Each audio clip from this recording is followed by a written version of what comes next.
Dios. Amén y amén. Muy buenos días. Hoy vamos a hablar acerca del poder en el nombre de Jesús. Para ello hemos escogido el libro de los Hechos, capítulo 3, versos del 1 al 26. El texto principal está en el versículo 6. Dice así la bendita palabra del Señor. Mas Pedro dijo: no tengo plata ni oro, pero lo que tengo te doy. Y en el nombre de Jesucristo de Nazaret, levántate y anda.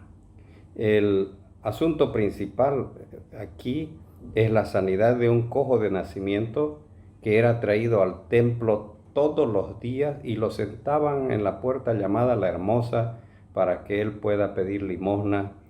Y no solo eso, sino el impacto que esta sanidad produjo en la comunidad y la oportunidad que le dio al apóstol Pedro para dar un tremendo mensaje de llamado al arrepentimiento a toda la ciudad de Jerusalén. Pero antes quiero hablar acerca de esto. Cuando el Señor Jesucristo estaba desarrollando su ministerio aquí en la tierra, Él les habló a los discípulos, les habló a los apóstoles y le dijo lo siguiente. Marcos 16, 17 señala 5 puntos, de los cuales yo voy a tocar 2 solamente, pero de pasada. Dice: y estas señales seguirán a los que creen. Echarán fuera demonios, sobre los enfermos pondrán sus manos y sanarán. Y en San Juan 14, 12 dice: de cierto os digo, el que me cree, las obras que yo hago, él las hará también, y aún mayores, porque yo voy al Padre.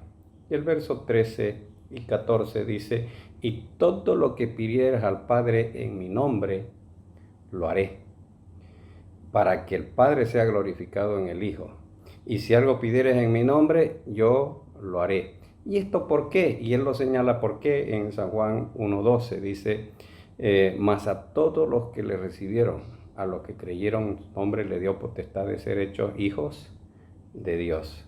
Entonces aquí vamos viendo, ellos ya tenían metido todo esto. Pedro y Juan, que fueron los que estaban en este momento en el tema del milagro, ellos habían caminado por 3 años y medio con el Señor Jesucristo.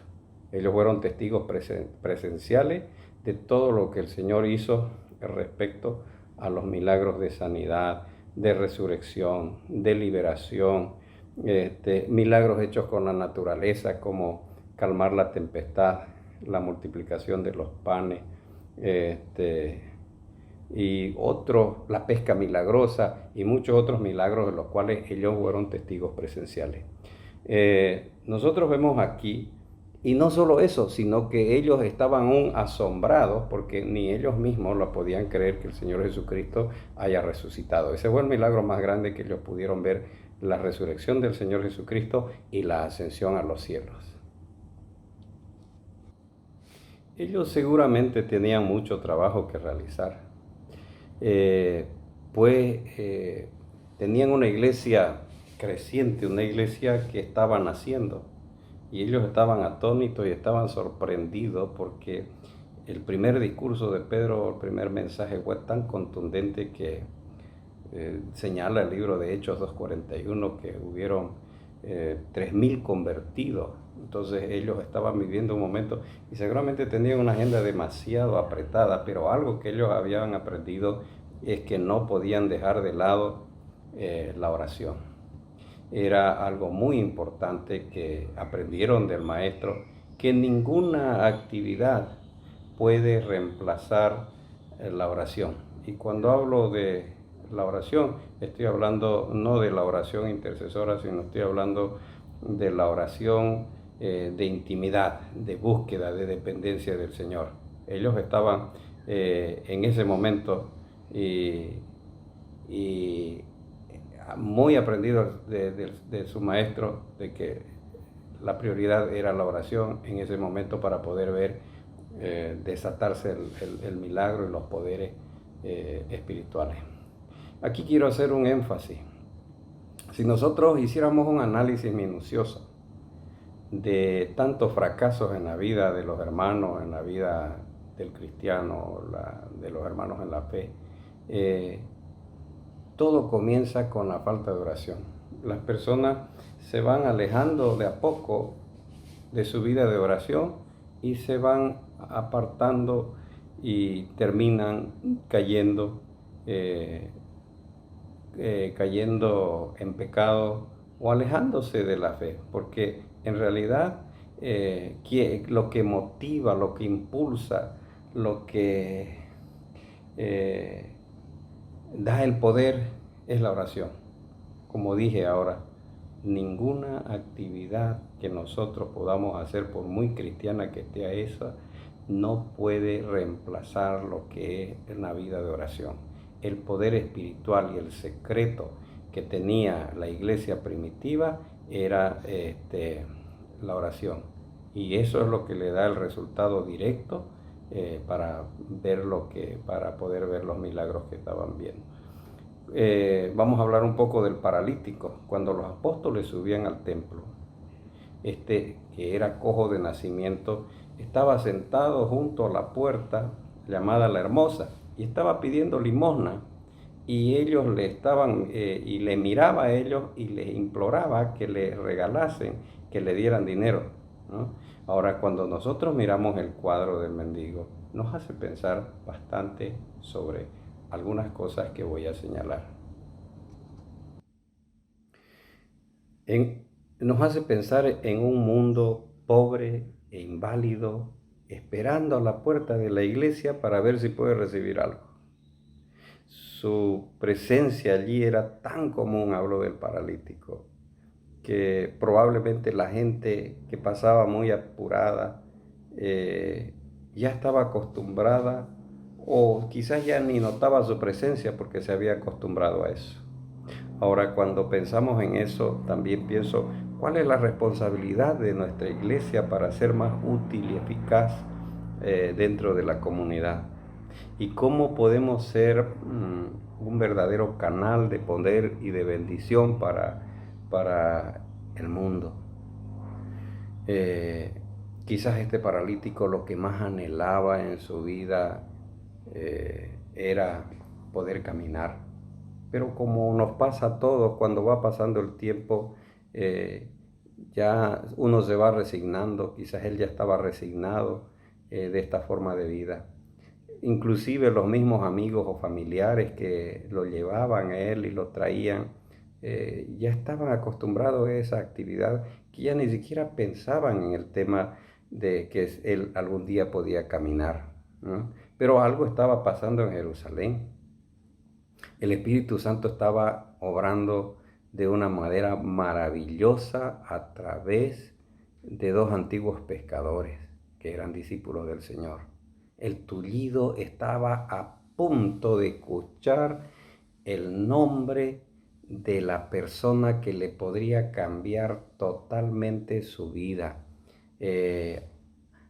Toda esperanza que estaba ahí aplastada, estaba destruida, porque no habían los medios, no había los mecanismos, y cuando es tullido de nacimiento, pues yo pienso que ya estaba acostumbradísimo a esa vida. Entonces, pero ¿qué fue lo que pasó? Pedro se acerca no con una actitud de altivez, sino le dice, míranos, para captar la atención, porque Pedro sintió en su espíritu lo que Dios iba a hacer, lo que Dios le estaba guiando a hacer. Entonces ellos, Pedro y Juan, estaban llenos del amor de Cristo, estaban impactados por el espíritu de poder que había resucitado al Señor Jesucristo y que lo había llevado a los cielos. Y su fe estaba puesta en ese poder soberano del Salvador. Esto le había incendiado la chispa de fe, y esa chispa de fe la estaban contagiando a este hombre. Cuando le dice, míranos, le estaban contagiando esa fe que iba a cambiar su vida de este impedido. Pedro le dice, no tengo dinero, pero lo que tengo te doy.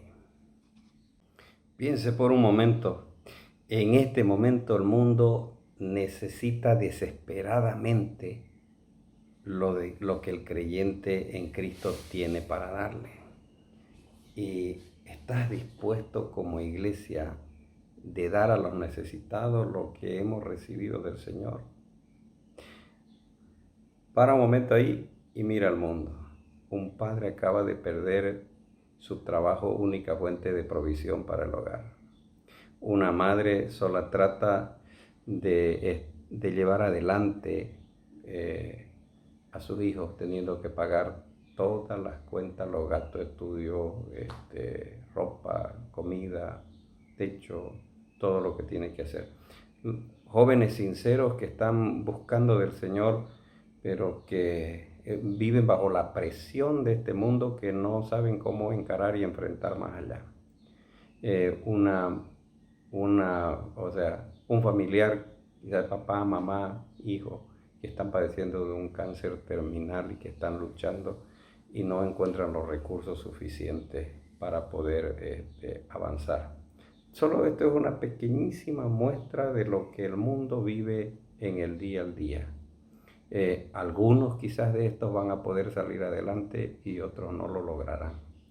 Pero como iglesia, es posible que no encontremos los medios para dar solución a todos los problemas que surgen a nuestro paso, pero siempre tendremos algo que dar. Cuando digo siempre tenemos algo que dar, quizás estoy pensando yo en una actitud de amor y de afecto al que lo necesita, una palabra de aliento y de consuelo al oprimido, al necesitado, un mensaje de perdón al que se siente culpable y desdichado, y una voz de esperanza a los que enfrentan duras batallas en la vida.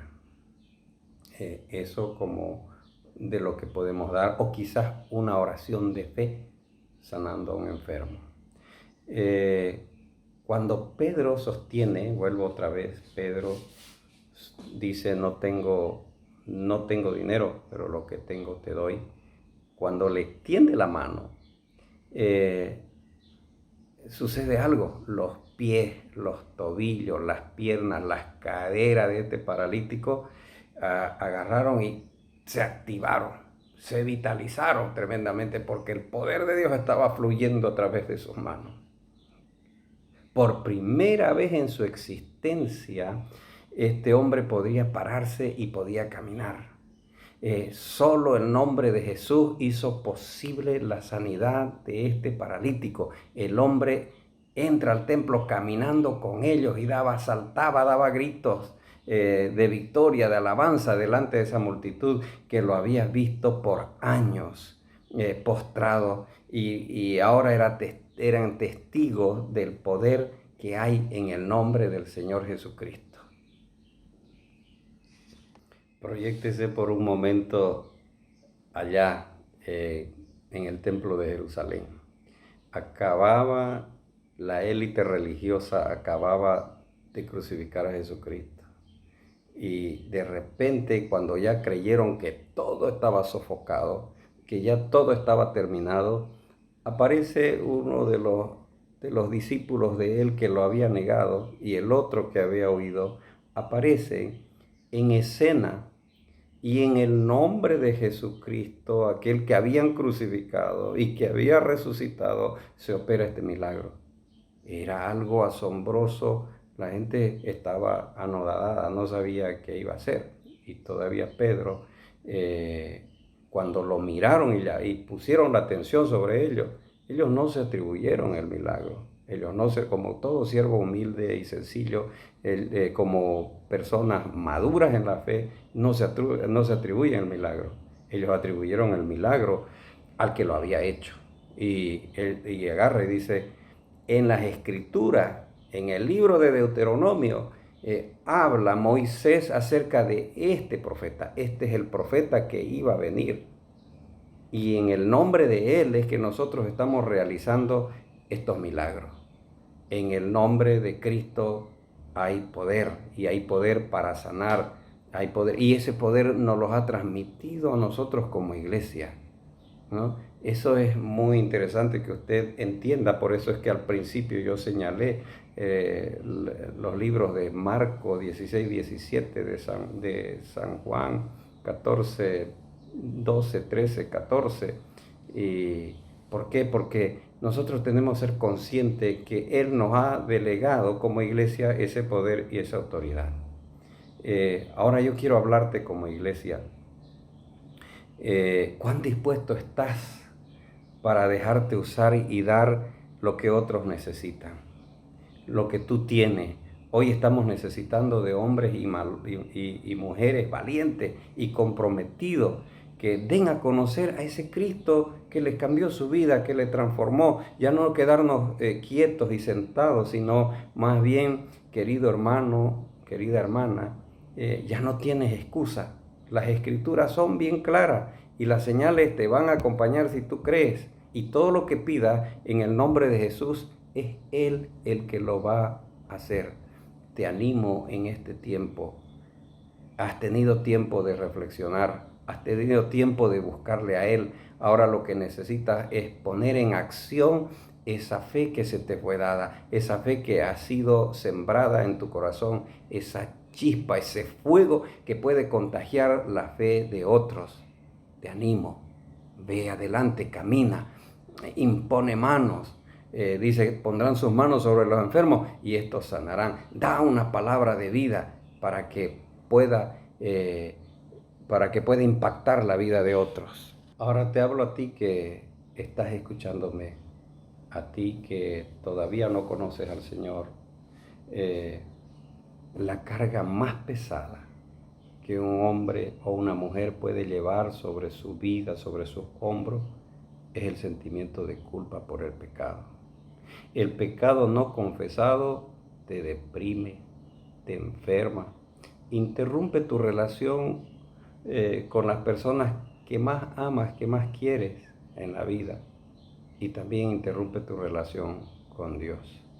El pecado es el sendero más largo y que te aleja cada día más, vuelvo a repetir, de los que en verdad amas y de Dios. En estos pasajes Pedro señala un solo camino, y ese camino es el arrepentimiento. Esto hace que el arrepentimiento hace que Dios borre tus pecados cometidos y que haya un nuevo registro de tu vida, un nuevo comienzo. De esta manera se entabla una nueva relación con Dios y puedes restituir la relación con lo que tú quieres.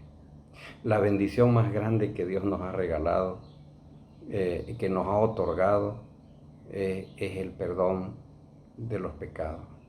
Es por eso que Jesucristo vino en la cruz del Calvario, fue hasta allá para pagar por tu culpa, por la mía, para que podamos nosotros ser libres de toda condenación.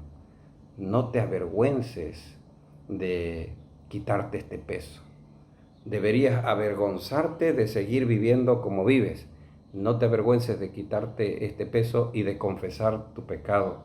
Por el contrario, lo que debieras hacer es llenarte de gratitud y de alabanza como lo hizo el paralítico.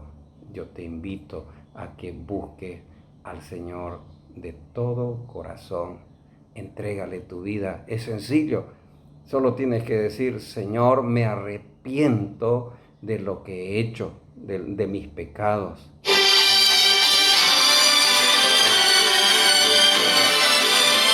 Me avergüenzo de todo aquello que ha acontecido en mi vida.